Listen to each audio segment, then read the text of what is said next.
Let's set the stage here. 29 years young. He was 10 years of age when Jamie Bestwick won his first gold medal. He is now 29. He's our youngest in our field. The last 2 years here in Minneapolis, he's walked away with the gold medal. He's looking for the three-peat. Only 2 people have done it. 1, Jamie Bestwick. 2, the legend, Dave Mira. Will he be in that classic legendary company?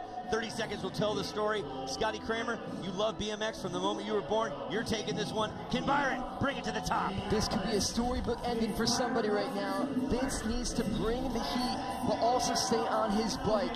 So far, so good. There's that flared tail again at height. It's bringing nice speed, even better than run number 1. Here's the double tail that took him out. Hanging on this time. Downside tail of the Superman C-Gram. Switch flare, look back. So far, so good, Uncle E. Oh, we're at the end of it. What's it going to be? How's he going to end it? There's that 540 flare, and he hangs on, and he lands the run he was looking for. Crucial moment right there.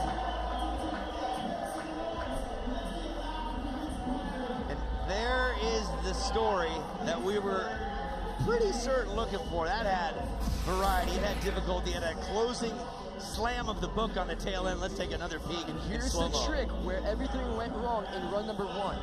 And it's an aggressive trick this time. He started over-rotating. You can see the back end kicked out. It got me a little nervous.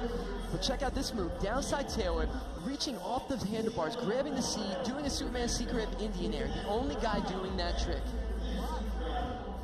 Here is the switch flare, look back, cranking that just like Jamie Bestwick did. Taking a ticket out of his book right there and going for it, running with it.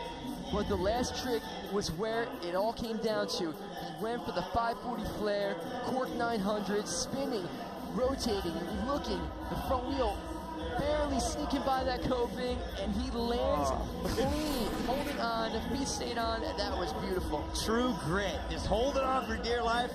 It's gotta be greater than 89.33. Will Byron go 3 in a row? And it's in. He does. Just inches him out by over a point.